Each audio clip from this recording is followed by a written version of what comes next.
سلام به چنل بورسی من، خوش اومدید. توی این ویدیو میخوام بهتون یک سیستم مدیریت سرمایه یاد بدم که از قماربازهای آمریکایی برداشت شده و به شدت میتونه ضررهای شما رو کم و سودهای شما رو زیاد کنه. شاید بپرسید چطور؟ تا آخر ویدیو با من باشید تا متوجه بشید. بچه‌ها تا الان سیستم های مدیریت سرمایه به طور کلی صرفاً تمرکزشون روی این بوده که سرمایه کمتر درگیر کن توی بازار تا اگه مثلا یه موقع معاملت منجر به ضرر شد کمتر ضرر کنی و از این قبیل. یعنی کاملا همچنان روی استراتژی شما بستگی داشتش که آقا شما ضرر کنی در کل در نهایت یا سود کنی. و این سیستم های مدیریت و این ضعف سیستم های مدیریت سرمایه کلاسیک در است. ولی میخوام یک سری شروع کنم 6 تا سیستم مدیریت سرمایه مدرن داریم که فارغ از اینکه استراتژیتون چقدر قوی یا ضعیفه میتونه کاملا ریسک شما رو کنترل کنه و روی اینکه چقدر سود بگیرید یا چقدر ضرر بگیرید تأثیر مستقیم داشته باشه. و هرچی جلوتر بریم توی این 6 تا این سیستم ها پیچیده تر میشن، قوی تر میشن. یعنی اولیش که بهتون میگم که این ویدیو خامترینشه ولی احتیاج دارید که بلد باشید و با اینکه خامترینشه فوق العاده سیستم مدیریت سرمایه قویه تا میرسیم به شیشمیش که اصلا یه چیز عجیب غریبیه. من حالا اومدم یه چیزی بهتون بگم، گفتم ایدمو میدوستید، حالا احتمال زیاد دیدم من بهتون بگم.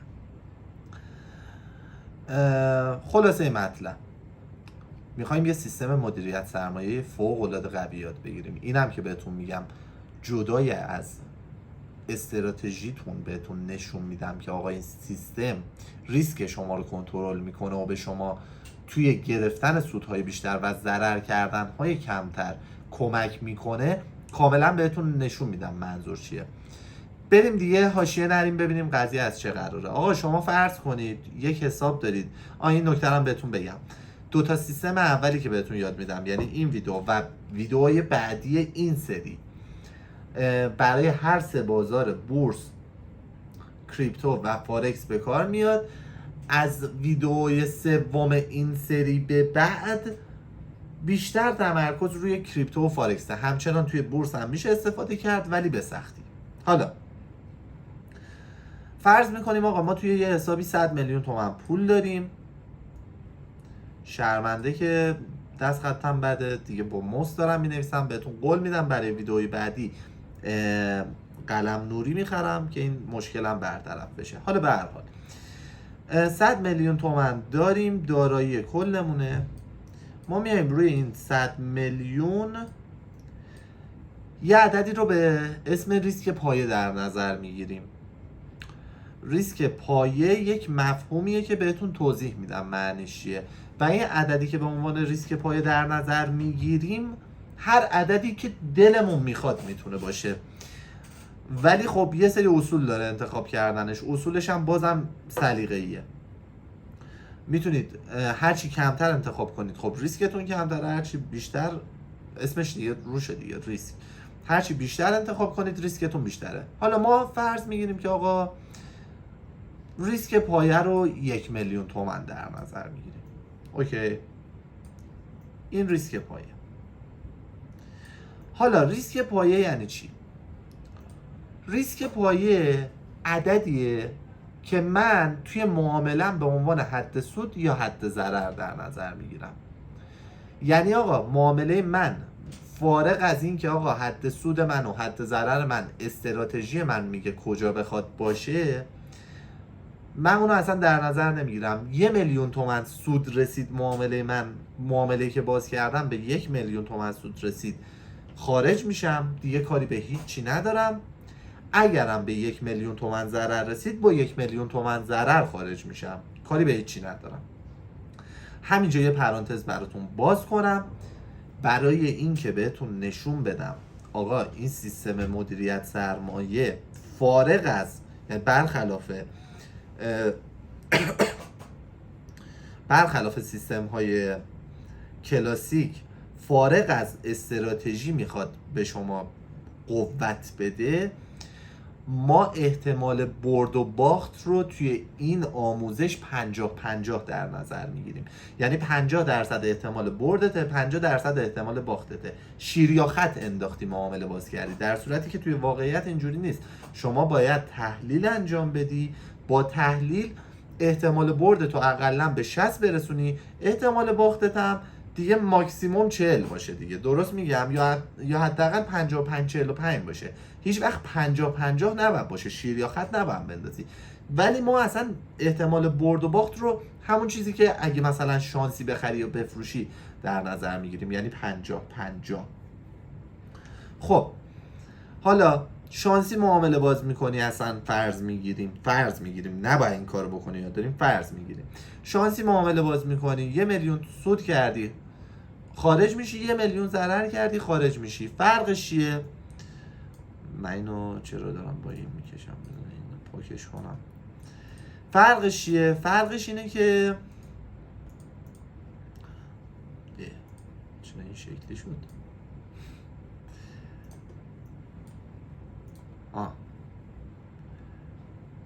با این داشتم میرسم. خب اوکی شد.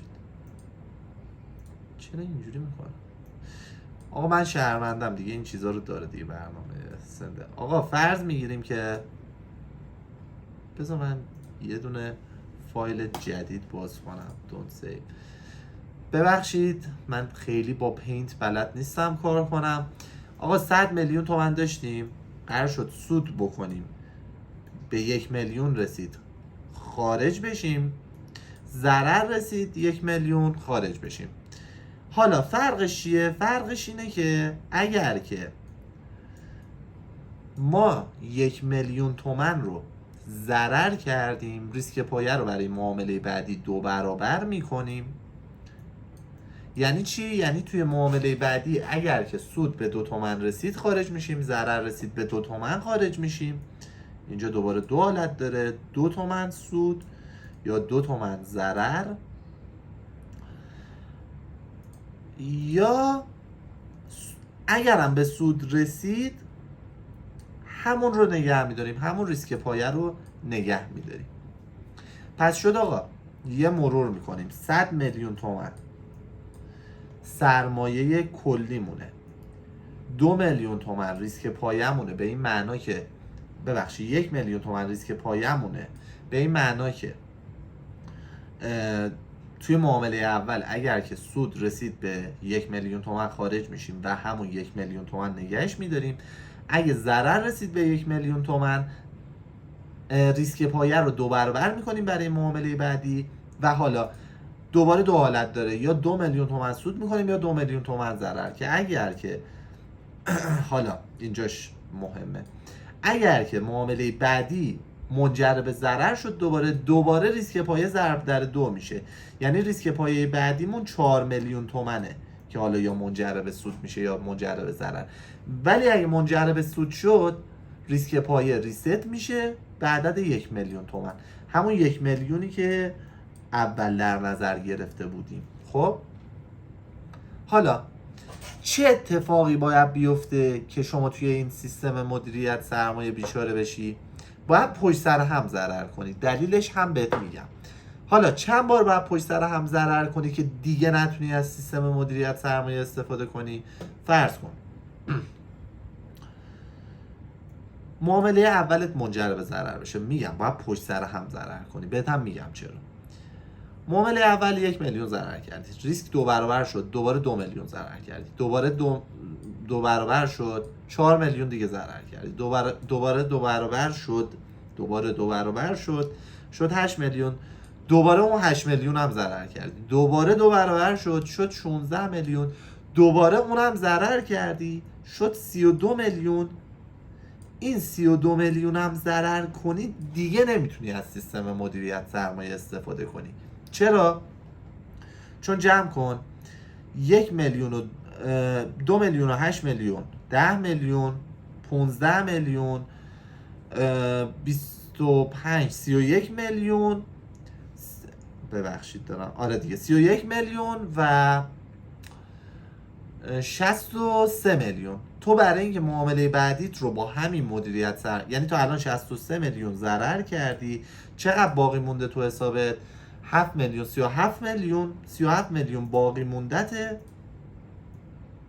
برای اینکه ادامه بدی با همین سیستم مدیریت سرمایه، معامله بعدی رو بخوای با همین سیستم مدیریت سرمایه باز کنی، به چقدر پول احتیاج داری؟ این 32 میلیون باید ضرب در 2 بشه، یعنی ریسک پایت باید برسه به 64 میلیون. تو کلا 37 میلیون دیگه داری تو حسابت، دیگه نمیتونی ادامه بدی. و بهتم میگم چرا پشت سرم باید ضرر کنی، ما منتظر باش. و احتمال اینکه این اتفاق بیفته چقدره؟ بهتون گفتم آقا ما فرض میکنیم داریم شانسی معامله باز میکنیم که در حالت عادی اینطوری نیست. در حالت عادی احتمال بردمون باید با یه میزان خوبی بیشتر از احتمال باختمون باشه، ولی من اصلا میگم آقا شانسی، یعنی 50% یک دوم احتمال باخت معامله اوله ضرب داره. بچه‌ای که ریاضی فیزیک خوندن دیگه این آمار و احتمال حساب کردن این ساده ترین نوع فرمشه دیگه، میدونن دیگه. ضرب میکنیم احتمالات رو در هم، ضرب در احتمال باخت بعدی، ضرب در احتمال باخت بعدی که همش 50% احتمال باخته دیگه، 50% دیگه هم احتمال برده. حالت دیگه ای هم به جز برد و باخت که نداریم، یا سود میکنیم یا ضرر میکنیم دیگه. در نهایت میشه یک دوم ضرب در یک دوم ضرب در یک دوم ضرب در یک دوم ضرب در یک دوم ضرب در یک دوم. یک دوم به توان 6 میکنه چقدر؟ میکنه 1/64. 1/64 احتمال داره که تو فیل کنی کلا تو این سیستم و دیگه نتونی ادامه بدی. 1/64 میکنه چند درصد؟ میکنه 1.5% احتمال فیل کردن تو توی این سیستم.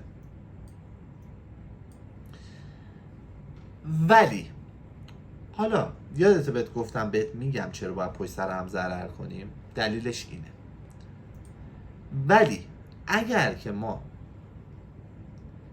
اصلا فرض میگیریم 5 تا معامله پشت سر هم ضرر کنیم، معامله ششممون که دیگه اون لیمیتمونه، اون 32 میلیونه که ضرر کردیم اون لیمیتمونه دیگه، بیشتر از اون دیگه نمیتونیم جلو بریم.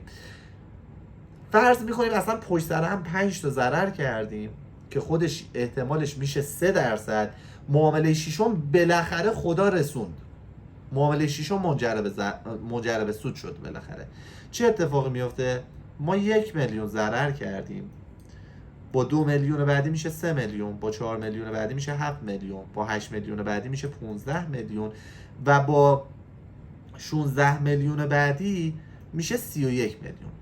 ما سرجم 31 میلیون ضرر کردیم، توی معامله بعدی 32 میلیون سود کردیم و این 32 میلیون کل ضرر 31 میلیونیه 5 تا معامله قبل ما رو به ما برگردونده که هیچی. یه دونه ریسک پایه که 1 میلیون تومنه رو هم به ما داده و این اتفاق هر جای این چرخه بیفته همونه. یعنی تو یه معامله اولت منجر به ضرر بشه، 1 میلیون ضرر کردی، معامله بعدیت که ریسک پایت شده 2 میلیون سود بشه، چه اتفاقی میفته؟ اون 1 میلیونی که از دست دادی که برمیگرده، 1 میلیون تومن ریسک پایه هم میاد تو جیبت. نه، 2 تا معامله پشت سر هم ضرر کردی، 3 میلیون تومن ضررت میشه، 4 میلیون تومن سودت میشه، یعنی 3 میلیون ضررت برگشت، 1 میلیون هم رفت تو جیبت، یه ریسک پایه رفت تو جیبت. حالا تو بهت گفتم این ریسک پایه رو هر چی بخوای میتونی در نظر بگیری. میتونی 2 در نظر بگیری، 2 میلیون در نظر بگیری، میتونی 3 میلیون در نظر بگیری، این دیگه بسته به ریسک پذیری خودته. ولی در کل دارم مکانیزم رو بهت یاد میدم. و اگر هم سود کنی که هیچی، خدا رو شکر دیگه، دنبال چی میگردی دیگه؟ سود کردیم، معامله بعدی هم با همون ریسک پای باز میشه و هر جای این چرخه مثلا فرض میگیریم آقا 1 میلیون ضرر کردی 2 میلیون سود کردی، یعنی 1 میلیون ضررت برگشت 1 میلیون هم رفت تو جیبت، دوباره ریسک پایت رو برمیگردی رو همون 1 میلیون. بهت گفتم دیگه اینجا ریسک پایه نه اینجا بهت گفتم، اینجا هم نگفتم، اینجا بهت گفتم دیگه، برمیگرده دوباره ریسک پایه روی 1 میلیون تومان. آقا گرفتی چی شد؟ یعنی تو شانسی معامله باز کنی 1.5% احتمال داره که فیل کنی، کلا 1.5% احتمال داره که فیل کنی. خودت در نظر بگیر دیگه. تازه شانسی معامله باز کنی، شانسی نکنی این کارو، هیچ وقت این کارو شانسی باز نکنی ها. ولی حتی در نظر بگیریم 50-50 باشه احتمال برد و باختت، تو 1.5% کلا احتمال داره که ضرر کنی و مابقیش احتمال سود کردنته. حالا نکته منفیش چیه که توی ویدئوهای بعدی این ضعف پوشونده میشه؟ اینه که تو همچنان 1.5% احتمال داره که ضرر کنی و این ضرره هر ضرری نیست. این ضرره به معنی از دست دادن بخش عمده‌ای از سرمایه، شاید حتی کل سرمایه است. اینها توی ویدئوهای بعدی پوشونده میشه این ضعف و به همین علته که درسته احتمال خیلی کمی داره که ضرر بخوای بکنی، ولی چون خیلی خود ضرر بزرگیه، پیشنهاد نمی کنم که بخوای لااقل شانسی، همینی که اینجا با هم بررسی کردیم 50-50 بخوای از این استفاده کنی. چرا؟ چون اوکی 1.5% احتمال خیلی کمیه، یه ماه ازش استفاده کنی هیچ اتفاقی نمیفته، یه سال استفاده کنی هیچ اتفاقی نمیفته. آقا 5 سال که استفاده کنی خلاصه یه جای احتمال داره این 1.5% اتفاق بیفته که، و اگر اتفاق بیفته اتفاق بدیه که داره میفته، سرمایه گنده‌ای رو از دست میدی. پس اگه میخوای از این سیستم استفاده کنی شانسی استفاده نکن. اگرم همچنان راضی نکرده که دمت گرم، حتما منتظر ویدئوهای بعدی باش، چون سیستم های به شدت پخته تری رو نسبت به این قراره بهت یاد بدم، فوق العاده سیستم های قویی که حتی همین احتمال ناچیز رو هم واقعا احتمال ضرر کردن کلی تو میرسونه به صفر. ولی گذاشتن ویدئوهای بعدی منوط به استقبالتون از این ویدئوه، چون من اگه متوجه نشم که شما خوشتون اومده از این محتوا، به هر حال چنل خودتونه، من دارم برای شما محتوا میذارم، خب این رو دیگه ادامهش نمیدم. بنابراین اگر که از ویدیو خوشتون اومده حتما با لایک و کامنت از ما حمایت کنید. سابسکرایب هم یادتون نره، چون ویدیوهای بعدی قراره اون ویدیوهای اون سیستم‌های قوی تر رو بگم. معرفی سهم داریم احتمالاً توی ویدیوهای بعدی، اون رو هم از دست ندید. دیگه همین دیگه، من که خسته شدم، امیدوارم شما خسته نباشید. تا ویدیوهای بعدی، خداحافظ.